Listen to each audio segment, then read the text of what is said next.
Hello, welcome to ज्ञान Ganga online class.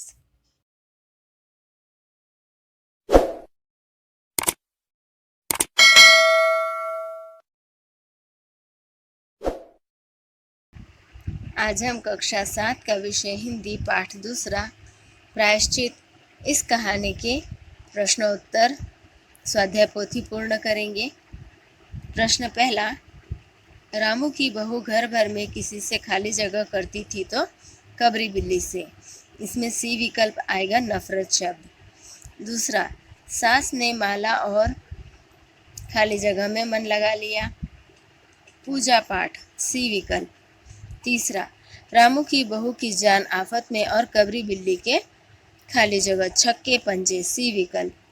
चौथा, रामू की बहू ने तय कर लिया कि या तो घर में वह रहेगी या खाली जगह बिल्ली ही। इसमें डी विकल्प कबरी बिल्ली। पांचवा, पंजा कटोरे में लगा और खाली जगह की आवाज के साथ फर्श पर बी विकल्प झंझनाहट की आवाज के साथ।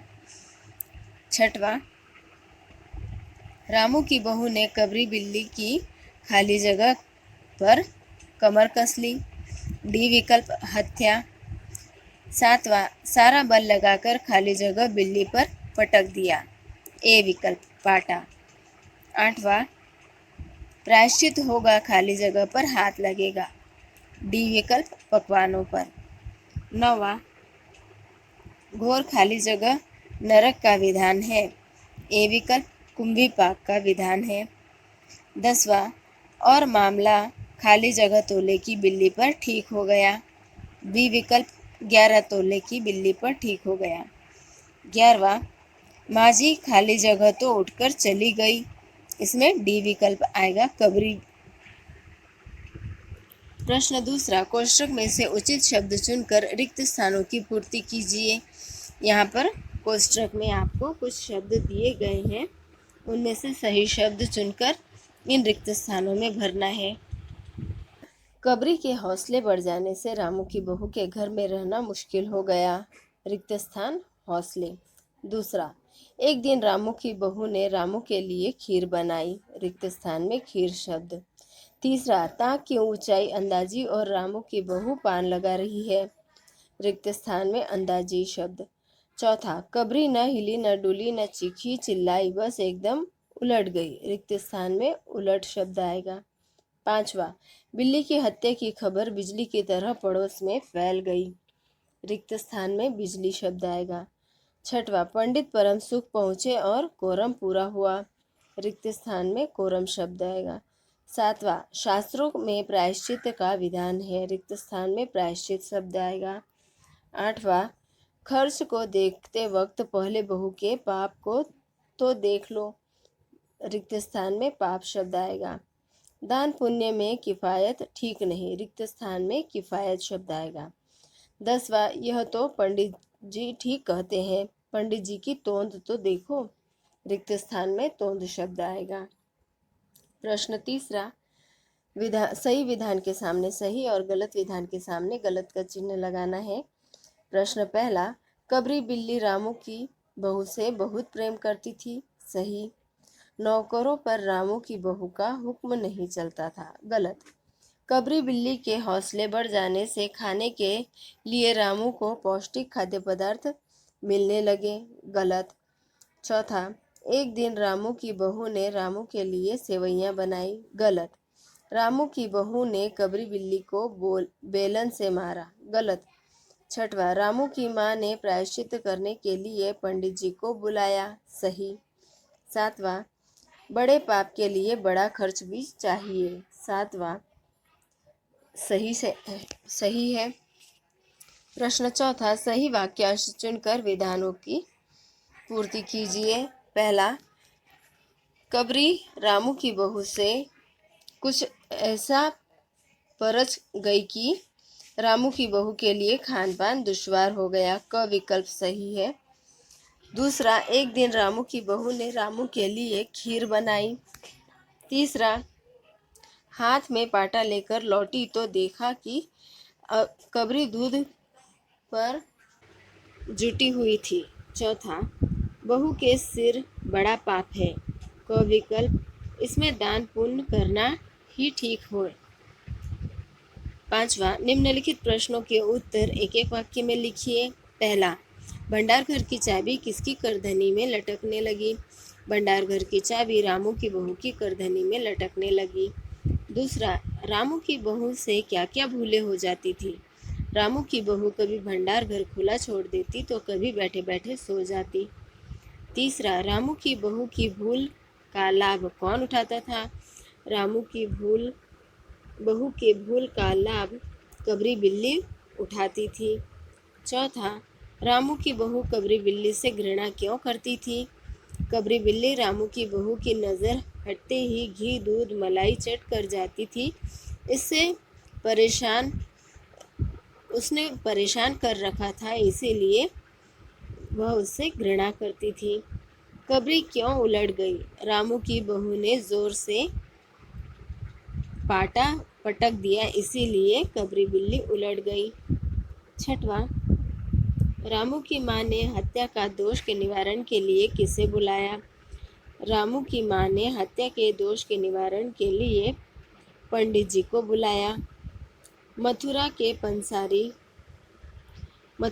पंसेरी खुराक वाले पंडित जी का प्रथम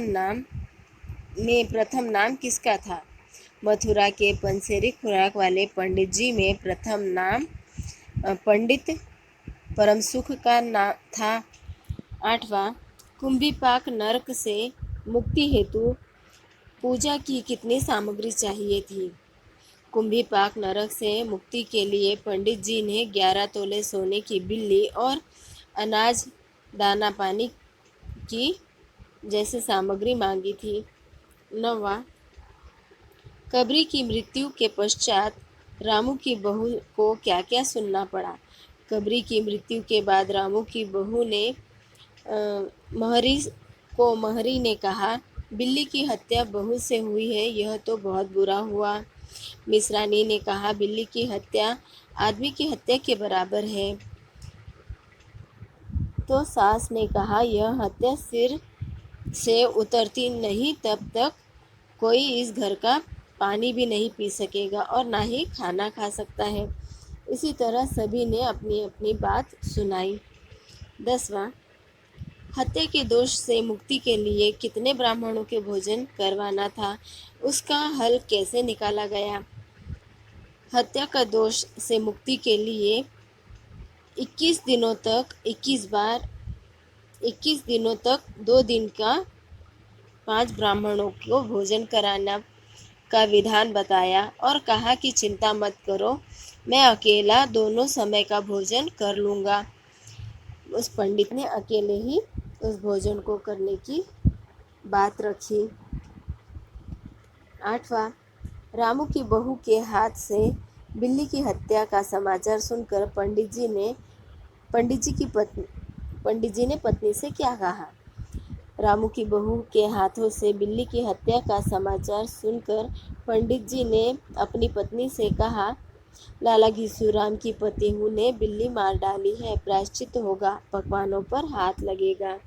प्रश्न 12वां, ऐसा क्या हुआ होगा कि पंडित जी को भागना पड़ा? ऐसा कौन सी घटना घटी थी कि पंडित जी को भागना पड़ा? दोनों सवालों के लिए एक ही जवाब है।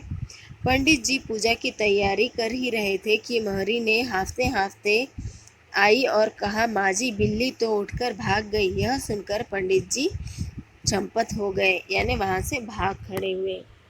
प्रश्न 6वां, निम्नलिखित प्रश्नों के उत्तर विस्तार से लिखिए।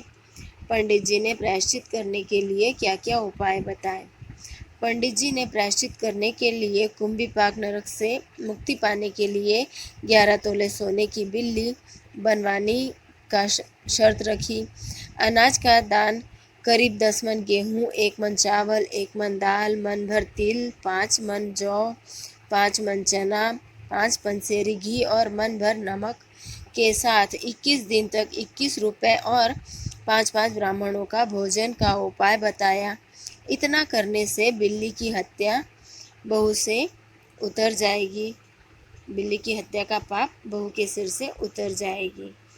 प्रश्न दूसरा, पंडित जी अवसर का लाभ उठाते रहे, बताइए कैसे। पंडित जी अवसर का लाभ उठाते रहे। यह सत्य है कि बिल्ली की हत्या हो गई। ऐसा समझकर पंडित जी ने पंडिताइन से कहा, भोजन न बनाना। लाला घीसूराम की पतेहू ने बिल्ली मार डाली है, प्रायश्चित होगा, पकवानों पर हाथ लगेगा। पंडित जी ने बिल्ली की हत्या के बदले कुंभीपाक नरक का विधान बताया। रामू की माँ दुखी हो गई।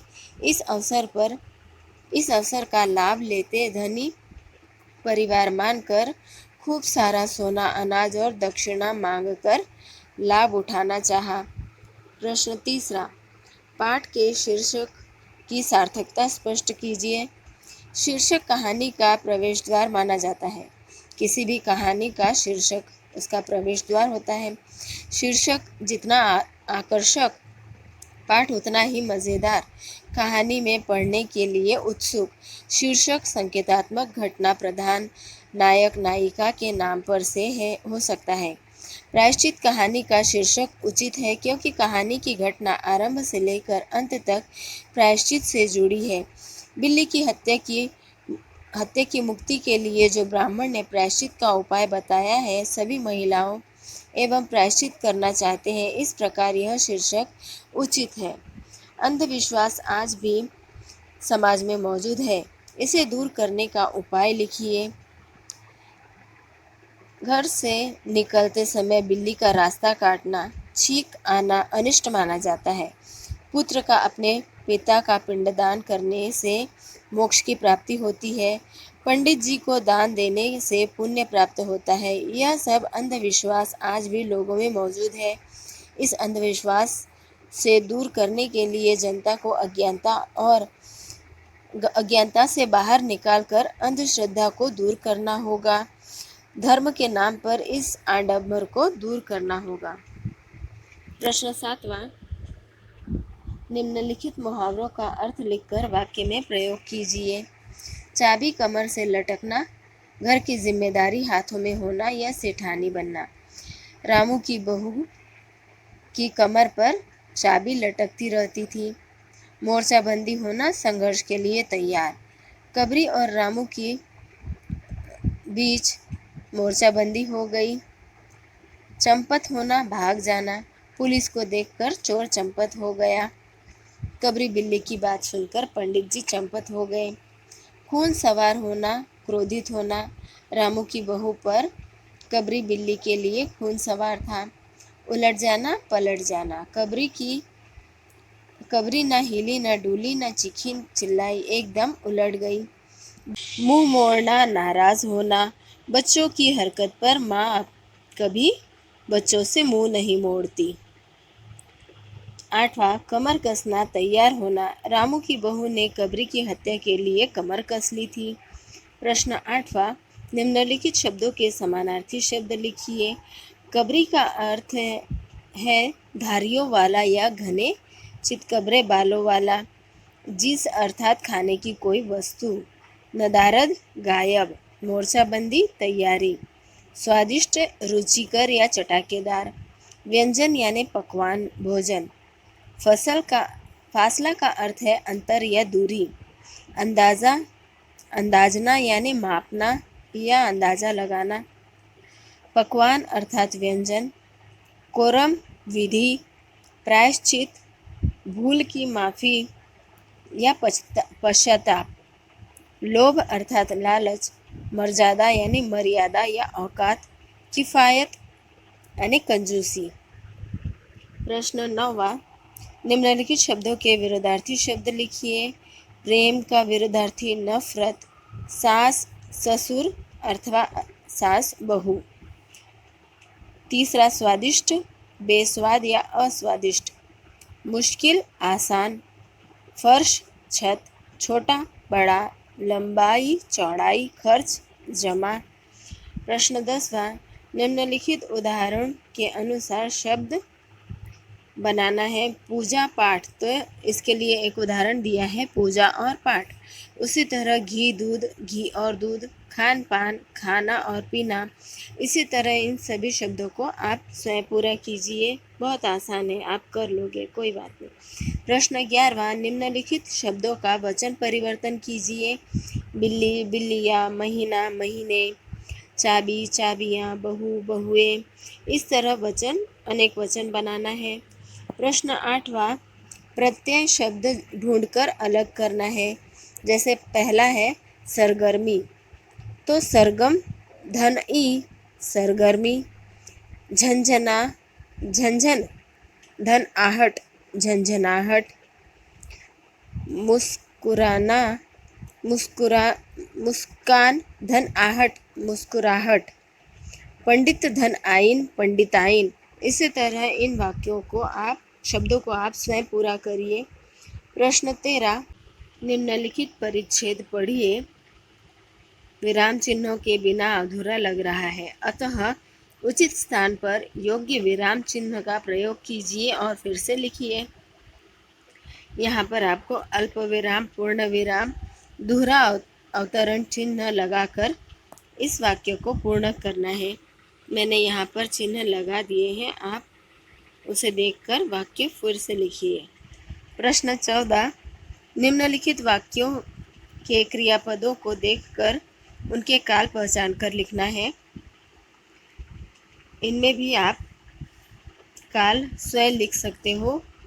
प्रश्न 15, कोष्ठक में दिए गए निर्देशानुसार वाक्य का काल परिवर्तन कीजिए। भविष्यकाल, वर्तमान काल और भूतकाल, तीनों काल का एक एक वाक्य बनाना है। इसी के साथ हमारा यह पाठ अब यही समाप्त होता है। फिर मिलेंगे अगले वीडियो में, तब तक के लिए थैंक यू।